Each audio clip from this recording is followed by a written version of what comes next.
Hello friends, learn on GS में आपका स्वागत है। आज हम पढ़ेंगे अकबर महान। यहाँ प्रश्न है कि अकबर को ही महान क्यों कहा जाता है, अन्य शासक को क्यों नहीं। तो मुगल शासक अकबर, जिनका शासनकाल 1556 से 1605 है, मुगल साम्राज्य के सबसे प्रभावशाली शासकों में से एक थे। उनकी शासन नीति, प्रशासनिक सुधार, धार्मिक सहिष्णुता और सैन्य विस्तार ने उन्हें भारतीय इतिहास में एक महान शासक बनाने में महत्वपूर्ण भूमिका निभाई। इनके शासन के महत्वपूर्ण कारणों को देखते हैं तो इनके महान बनाने में इनकी प्रशासनिक सुधार, इनकी धार्मिक नीति तथा सामाजिक सुधार, इनकी सैन्य विस्तार तथा कूटनीति, इनकी कला, संस्कृति और शिक्षा को प्रोत्साहन, इनकी न्याय और कानून व्यवस्था ने अकबर को महान बनाता है। इन सभी टॉपिकों के अंदर अन्य कारण देखते हैं। सब टॉपिक में अकबर को महान बनाने में इनकी प्रशासनिक सुधार के अंतर्गत इनकी मनसबदारी प्रणाली, इनकी राजस्व प्रणाली, अकबर की सूबा सरकार तथा परगना की व्यवस्था, वहीं अकबर के धार्मिक नीति के तहत इनको महान बनाने में इनकी दीन इलाही, इनकी सुलह ए कुल नीति, अकबर की जजिया कर समाप्त करने की नीति, अकबर की सती प्रथा और बाल विवाह पर रोक की नीति इनको महान बनाता है। वहीं अकबर की सैन्य विस्तार और कूटनीति के तहत इनकी राजपूत नीति, अकबर की गुजरात और बंगाल विजय, अकबर की काबुल, कंधार और कश्मीर का अधिग्रहण, अकबर की दक्कन नीति ने अकबर को महान बनाने में महत्वपूर्ण भूमिका निभाता है।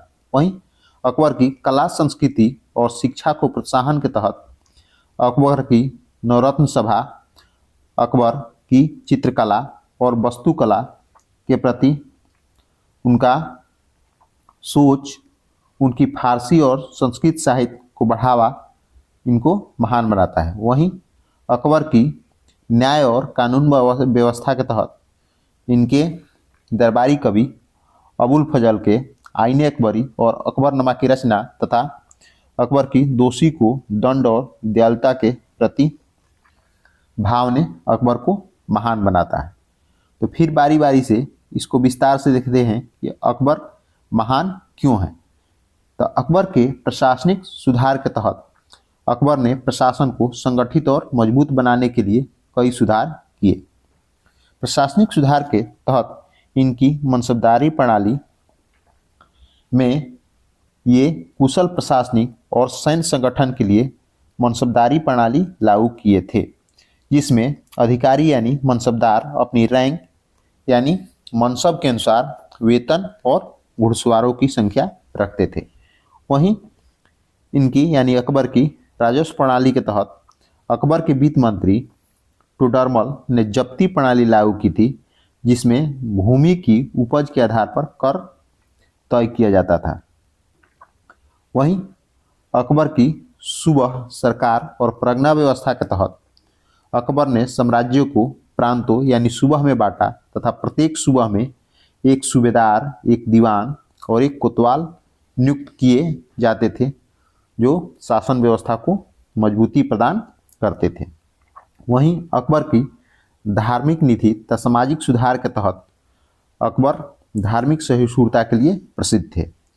अकबर की दीन इलाही, उन्होंने 1582 में दीन इलाही नामक एक नया धार्मिक दर्शन प्रस्तुत किया था, जो विभिन्न धर्मों के सिद्धांतों का एक समन्वय था।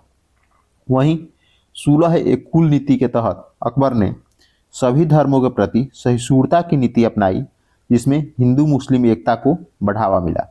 वहीं इन्होंने यानी अकबर ने जजिया कर समाप्त कर दिया था। 1564 में अकबर ने हिंदुओं पर लगने वाले जजिया कर को समाप्त कर दिया था, जो अकबर को महान बनाता है। वहीं सती प्रथा तथा बाल विवाह पर भी अकबर ने रोक लगा दिया था। उन्होंने सती प्रथा को हतोत्साहित किया और महिलाओं के स्थिति को भी सुधारने का प्रयास किया। वहीं अकबर के सैन्य विस्तार और कूटनीति ने भी अकबर को महान बनाता है। अकबर ने अपने शासनकाल में कई सैन्य अभियान चलाए तथा साम्राज्य का विस्तार किया। अकबर की राजपूत नीति के तहत उन्होंने राजपूतों के साथ मैत्रीपूर्ण संबंध स्थापित किए तथा राजपूत राजकुमारियों से विवाह किया।